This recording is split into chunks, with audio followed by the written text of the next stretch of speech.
कि मोबाइल पर एक वीडियो कॉल आती है, आप सीधा उसे रिसीव कर लेते हैं। जैसे आप वीडियो कॉल रिसीव करते हैं, सामने एक सेक्सुअल एक्टिविटी हो रही होती है, आपका फेस भी उस वीडियो कॉल में रिकॉर्ड हो जाता है। उसके बाद वो वीडियो आपको भेजा जाता है, आपको ब्लैकमेल किया जाता है, आपसे पैसे मांगे जाते हैं, आप इज्जत बचाने के चक्कर में लाखों रुपए देते चले जाते हैं। ये है क्राइम गेम्स। ये एक नया ट्रेंड है जो साइबर क्रिमिनल्स इन दिनों कर रहे हैं। खास करके कोविड वेव के बाद, लॉकडाउन के बाद ये ट्रेंड जो है बढ़ चुका है।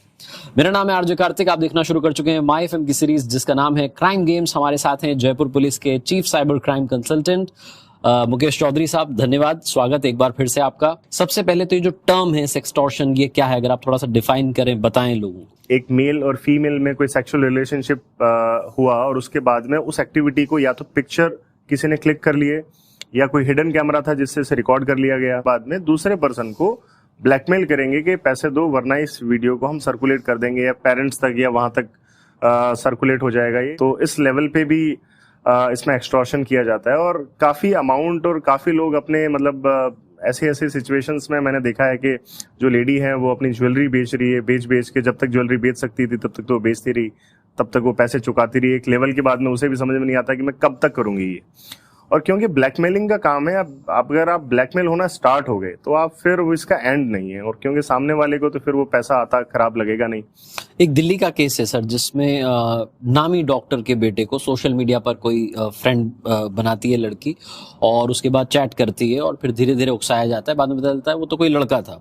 उकसाया जाता है, इससे पिक्चर्स मंगवाई जाती हैं और फिर उन पिक्चर्स के बेसिस पर, जो भी आप बता रहे थे, ब्लैकमेल करना शुरू हो जाता है।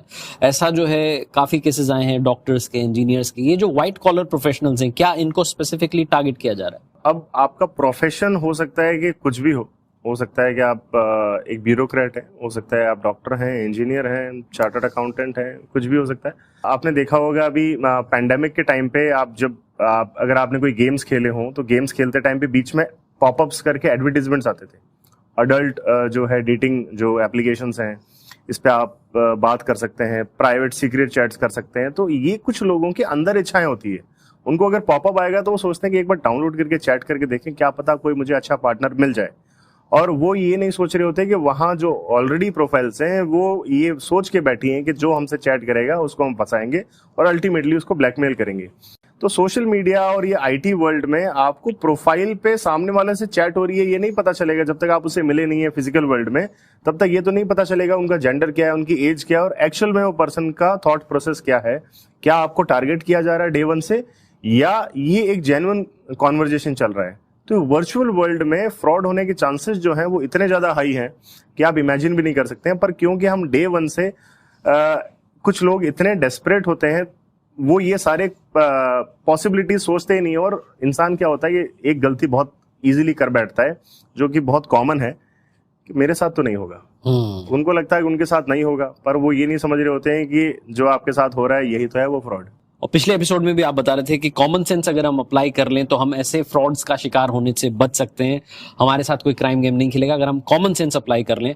अच्छा, जब हम मीडिया में देखते हैं, अखबारों में पढ़ते हैं, इन गैंग्स का खुलासा होता है जो ये सेक्सटॉर्शन रिलेटेड क्राइम्स कर रहे हैं क्रिमिनल्स, ये ज्यादा पढ़े लिखे नहीं होते, लेकिन फिर भी ये वर्चुअल दुनिया में इतनी आसानी से ट्रैक कर लेते हैं, उनकी प्रोफाइल्स के बारे में पता लगा लेते हैं। ये कैसे कर पा रहे हैं? ये इसलिए है कि एटलीस्ट इनको साइकोलॉजी पता है कि किसी से चैट करो। अगर सामने वाला आपसे अडल्ट एप्लीकेशन के ऊपर या अडल्ट वेबसाइट के ऊपर अकाउंट बना के चैट कर रहा है तो इसका मतलब क्या है कि उन्हें उनकी कुछ इच्छाएं हैं जो वो पूरा करना चाहते हैं। राइट। तो आप उनसे डायरेक्टली बात कर लो कि let us meet over video call. अब जैसी वीडियो कॉल की बात होती है फिर उस एप्लीकेशन पे व्हाट्सएप का नंबर शेयर हो जाता है। व्हाट्सएप का नंबर शेयर होने के बाद में कहते हैं कि वीडियो कॉल करो और सामने किसी लड़की की फोटो होगी।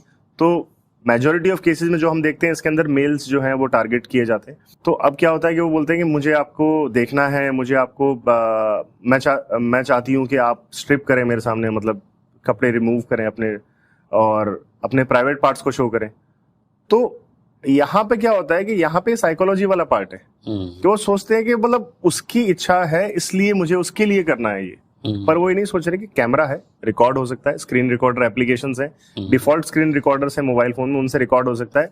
ये स्टेट ऑफ माइंड ही नहीं होता है उस टाइम पे इंसान का। और जब वो अपने फेस पहले शो करते हैं, उसके बाद में अपने प्राइवेट पार्ट शो करते हैं, और उसके बाद में वो रिकॉर्ड होने के बाद में अब वो एक्सपेक्ट कर रहे होते हैं कि पहले मैंने शो किया है तो अब मैं सामने वाले मेरे पार्टनर को भी बोलूंगा कि आपको भी शो करना है।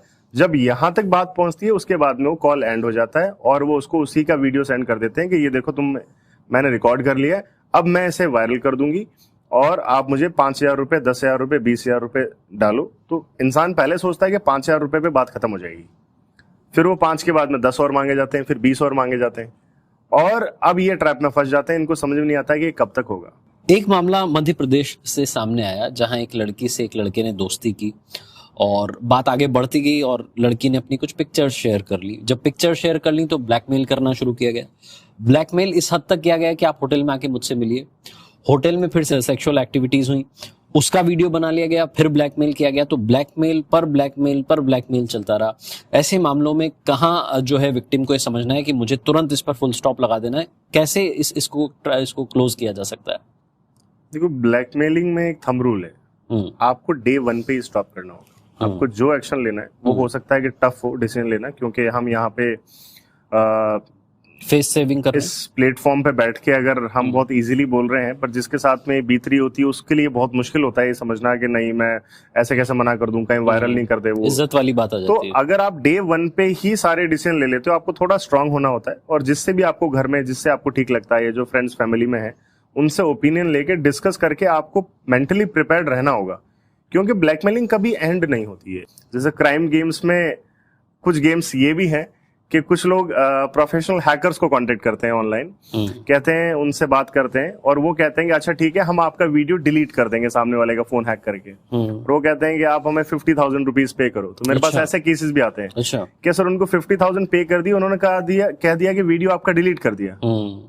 अब हमें कैसे पता चलेगा कि वीडियो डिलीट हुआ? मैंने कहा बस उन्होंने 50,000 ले लिए, एक और फ्रॉड हो गया आपके साथ। एक और फ्रॉड हो गया। पहले तो आपके साथ में ब्लैकमेलिंग हो ही रही थी, अब उसके नाम पे एक और फ्रॉड आपके साथ में हो गया, क्योंकि एंश्योर नहीं हो सकता, इसका कोई प्रूफ नहीं है। राइट।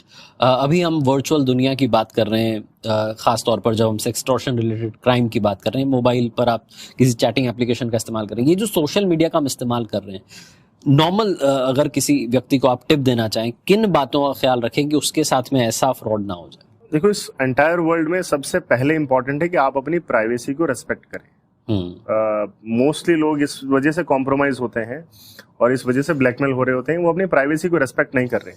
जैसे आपने स्टार्टिंग में ही एक इंसिडेंट का एग्जांपल लेते हुए कहा था कि अगर आपके पास वीडियो कॉल आ रहा है, पिक कर लिया, पिक करते ही सामने देखा कि कोई न्यूड या कोई ऑब्सीन एक्टिविटी कर रहे हैं, और आपने जब पिक किया, नॉर्मली हमारी जो टेंडेंसी होती है, हम मोबाइल फोन में अगर वीडियो कॉल पिक करते हैं तो मोबाइल फोन को सामने रखते हैं जिसमें फेस कैप्चर होता है। तो अगर अननोन नंबर है, आप नहीं जानते हो, जरूरी नहीं है ना पिक करना, आप पहले तो देखो क्यों कॉल आ रहा है, रिजेक्ट कीजिए। अगर आपको एक VoIP कॉल आ रहा है, VoIP कॉल मतलब इंटरनेट के थ्रू जो कॉलिंग्स होती है, वॉइप कॉल है, व्हाट्सएप पे कॉल आ रहा है, कोई वीडियो कॉल है, आपको नहीं पता है, नॉर्मल कॉल है, नॉर्मल वॉइस कॉल है, वो आप पिक करके बात कर लेते हो, समझ में आता है। पर अननोन नंबर पे पहले आपको डाउट करना है। आप अगर देखना ही चाह रहे हैं, क्यूरियस है, तो या तो आप लॉजिकली कॉल पिक करो और टेक्निकली आपको पता होना चाहिए कि रिस्क क्या हो सकता है इसके अंदर। राइट। अदरवाइज आप कॉम्प्रोमाइज हो सकते हो, क्योंकि वो तो एक नॉर्मल रैंडम नंबर पे डायल करता है। वो नंबर किसी का भी हो सकता है कोई मिनिस्टर हो सकता है कोई ब्यूरोक्रेट हो, और वहां पे कोई पिक करता है, पिक करते ही स्क्रीन रिकॉर्ड हो जाती है, कैप्चर हो जाता है और ये सर्कुलेट होना स्टार्ट हो जाता है। ये कुछ तरीके जिन पर हम बात कर रहे हैं। फेस मॉर्फिंग भी बड़ा सुनने को मिलता है कि फेस मॉर्फ कर दिया और उस तरीके के वीडियोस आ गए। क्या और भी कोई तरीका है जिसके जरिए सेक्सटॉर्शन रिलेटेड जो क्राइम है होता है? डीप फेक में क्या होता है कि कोई भी पब्लिक फिगर भी हो सकता है कि कोई सलमान खान का फेस यूज कर ले, या सीएम का जैसे अशोक गहलोत जी हैं उनका फेस यूज कर ले, या मोदी जी हैं उनका फेस यूज कर ले, और वहां पे जो लिपसिंग हो रही होगी, जो वो बोल रहे होंगे, ऐसा लगेगा कि वो ही बोल रहे हैं, बट एक्चुअल में वो नहीं बोल रहे होंगे। या फिर जो फेशियल एक्सप्रेशंस होंगे, स्माइल के, गुस्से के, वो एक्सप्रेशंस भी चेंज हो जाते हैं। तो ये कंप्लीट डीप फेक में होता है, और जज करना इसे बहुत ही मुश्किल है कि एक्चुअल में इस पर्सन ने ये किया है या बोला है या कोई और ही बोल रहा है। तो इससे भी क्राइम किया जा रहा है? बिल्कुल किया जा सकता है। तो अगर आप पब्लिक फिगर हैं तो ठीक है, अगर आप पब्लिक फिगर नहीं है तो कितना आपको अपना पर्सनल डेटा एक्सपोज करने की रिक्वायरमेंट है, कितना नहीं है, ये बैठ के किसी को जज करना चाहिए और डिसाइड करना चाहिए। अब आखिरी में मैं आपसे जानना चाह रहा हूँ, जो इसका शिकार हो जाते हैं, कहीं ना कहीं उनको मानसिक दबाव भी होता है, वो लगातार ब्लैकमेलिंग का शिकार हो रहे होते हैं, कई बार ऐसे भी केसेस आते हैं कि वो सुसाइड करने की कोशिश कर लेते हैं कि भाई अब मैं तो जिंदगी खत्म करता हूँ, क्या बचा, इज्जत तो बची नहीं है। बिल्कुल। ऐसे लोगों को क्या आपकी एडवाइस होगी, क्या वो करें कि इससे भी बाहर निकलें और जो मानसिक उन्हें प्रताड़ना मिली उससे भी बाहर निकलें? देखिए, दो तरीके के केसेस हैं, जैसे एक तो सेक्सटॉर्शन वाली एक्टिविटीज जिसमें सेक्सुअल एक्टिविटी में कोई इन्वॉल्व है, उसका वीडियो रिकॉर्ड कर लिया और उसके बाद में कोई ब्लैकमेल कर रहा है, तो ये जितना जल्दी वो अपने पेरेंट्स को, फैमिली मेंबर्स को, फ्रेंड्स को और जो भी मतलब जिस पे ज्यादा ट्रस्ट है और आप कंफर्टेबली जिससे शेयर कर क्लोज है सकते जो हैं, आपके, हाँ, उनसे डिस्कस करना जरूरी है, क्योंकि जितना लेट हो जाएगा उतना उसको वायरल सर्कुलेट होना इजी होता जाता है। तो पहले तो ये जरूरी है कि टाइमली उसके अगेंस्ट एक्शन लें, बिना टाइम वेस्ट करें। आप 1 आवर भी वेस्ट नहीं कर सकते इसमें, राइट, क्योंकि 10 साल बाद में भी वो इंटरनेट पे हो सकता है कहीं पे आपको दिख जाए। घूम रहा हो। कुछ केसेस ऐसे भी हमने देखे जिसके अंदर आज से 10 साल बाद में किसी की सगाई है, किसी की शादी टूट रही है, क्योंकि वो वीडियो अभी किसी पॉर्न वेबसाइट पे है। तो ये पहले आइडेंटिफाई होना जरूरी है, क्योंकि जिस डिवाइस में रिकॉर्ड हुआ उस डिवाइस को आइडेंटिफाई किया जाएगा, उसको डिस्ट्रॉय किया जाएगा, उसकी कहीं कॉपी है या नहीं है उसे डिस्ट्रॉय किया जाएगा, तो ये काम पुलिस करेगी। तो ये लॉफुली होता है, तो इसे केस रजिस्टर करना जरूरी है।